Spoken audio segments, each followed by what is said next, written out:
with the battens on the wall, what I've used is 9mm exterior plywood, and I've literally used self-tapping screws to put into the main frame of the van, and I've done that, and also on the ceiling as well, in which I've screwed it into the joists across the roof. That now's real sturdy, and the same on the other side as well.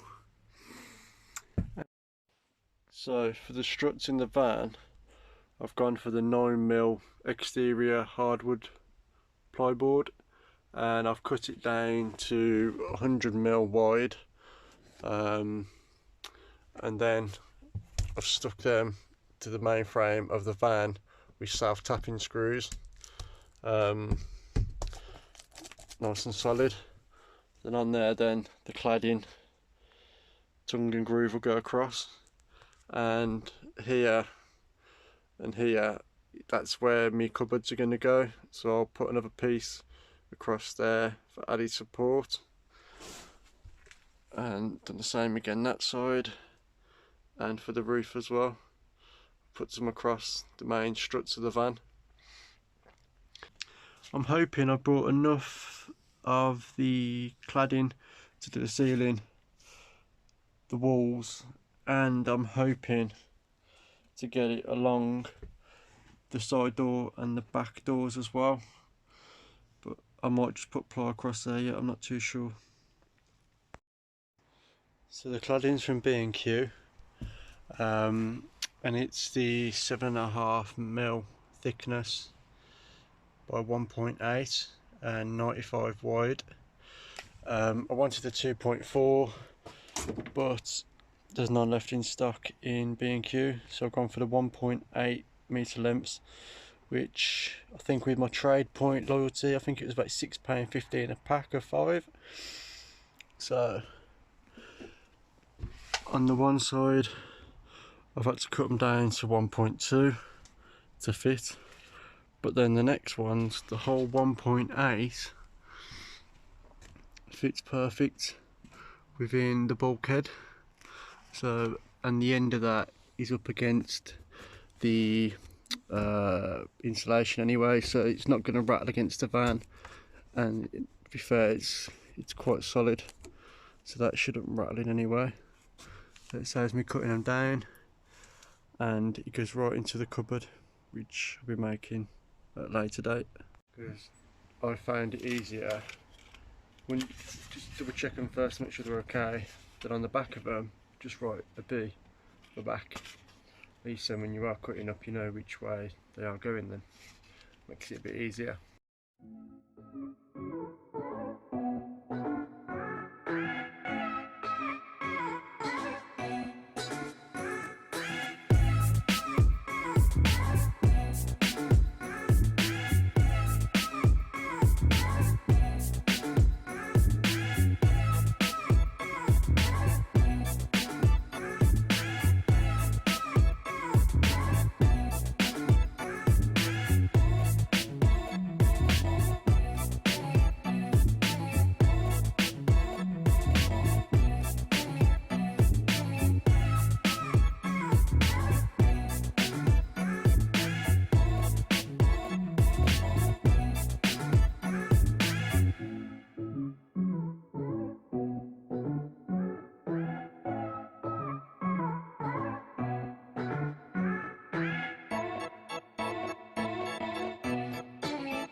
Right, so I've got 3 boards up so far, and the next board is having the spotlights in there.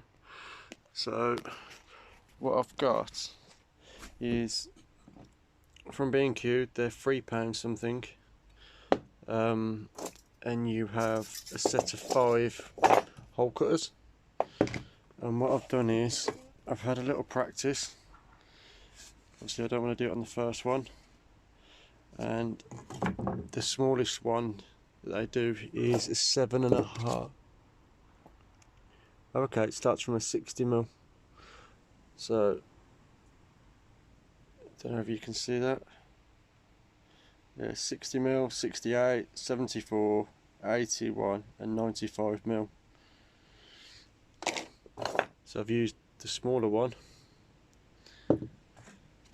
I'll give it a little sand down, and then I've checked it, the spotlight, and it fits perfect. So I would definitely recommend one of them. I was looking at the £8–9 ones each, but there I've got a set of 5, £3. So all good.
So starting on the walls now, what I've done is I've measured off the floor of the van,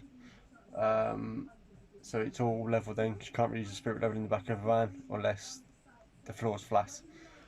So yeah, I've measured up, and this is where my seating's roughly coming to, so I don't need to go below that.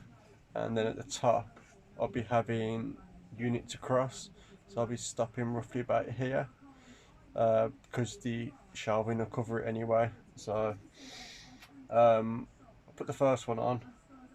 What I found was easier was making a pilot hole first, because it's quite flimsy, so there's more chance of it splitting. So a pilot hole in there first, it will make it go in easier and won't split. So I've done the first one. Along the edge, as you can see, the van is curved. So what I've found is there's many different ways you can do it, but I've done one on the other side. I didn't do a video for that side. When I cut the lights out, I had some circles left over, which I've sanded around the edge with the pencil in the end of it, like that. So if that was your wall, you could just literally run it down. So that, then you can run that across the side of the van, and you'll get the actual curve that you need. So perfect.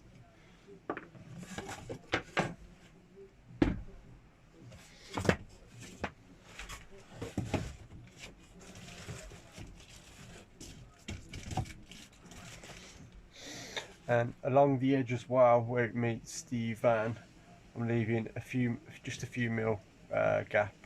That's to allow for any expansion if it gets hot, just in case. And also along the frame, I'll be putting some of the 4-way stretch carpet, so at least then it will tuck behind nicely.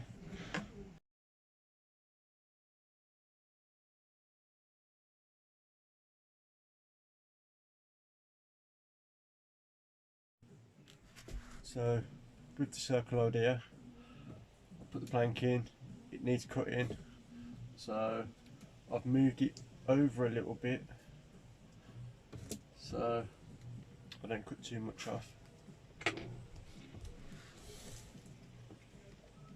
literally just run it down.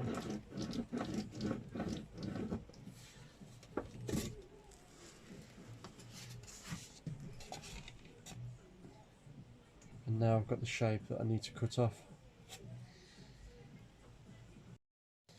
Right, so I've cut it off, rub it down a bit.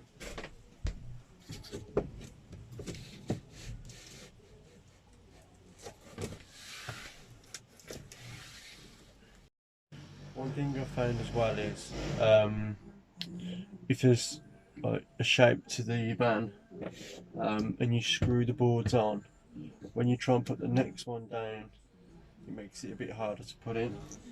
So I've screwed this one, I haven't screwed that one, and I've put this one in. Now that one's in place, I've screwed the one underneath, so that one then will still be loose when I slot the next one on top then. This makes it so much easier.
Along this edge, I haven't really bothered shaping it because here there's going to be a back panel because the cooker's going to go there, so it's going to all get covered anyway.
So the cladding is complete on the ceiling.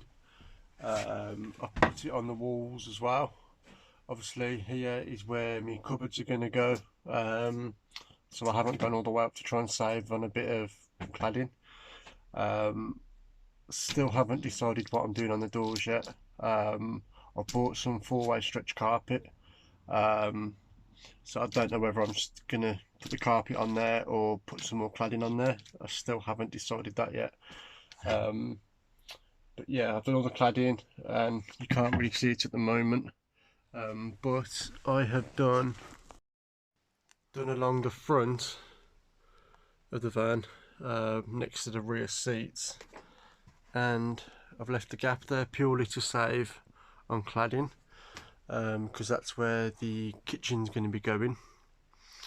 And also I've just left it rough there as well, because that is where the toilet section is going to be going. So I've temporarily had a quick play about with the sofas. I've been given a lot of wood. It's from an old pine bunk bed. That's the ladder there, which I'll be using for the bunk bed as well in the van. So yeah, I'm just having a little play about at the moment.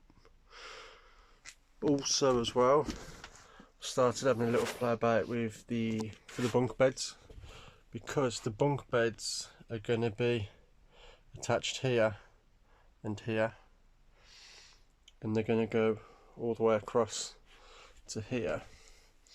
And what I've used, apparently these hold 60 kilogram of weight each, which I think it's about 9 stone. So just having a little play about with them at the moment. So I'm hoping that they will run across then, and then along the back here I'll have some more points where the poles can meet and be secure. Still undecided yet. So with the back doors as well, I'm on there, I'm unsure of whether to use the 4-way stretch carpet or the cladding. I still haven't decided that yet. So as you probably noticed in this video, I'm undecided by quite a lot at the moment. The reason for that is, as you're going along building different parts, you come across obstacles, which then you've got to alter things, and you always think that you've got a better idea, so constantly you're changing your mind, whether it's just me or whether it's what people do. But yeah, I've changed my mind quite a lot, even just over the last couple of weeks, on different things, even down to the carpet and the cladding. It just keeps changing, so that's why there's a lot of undecided parts at the moment. So, but that's the end of the cladding video now. I just want to thank you all for watching it. Please subscribe, and the next video should be possibly next week, and that'll be with the furniture. So in the garage now, I've started building the kitchen area, so, and now I'm just waiting for stuff as well to come so I can build the toilet section, because I'm hoping to have a whole toilet room. It's not going to be big, but it's just enough for you to sit down basically, and privacy. So hope you're all well, take care, see you soon.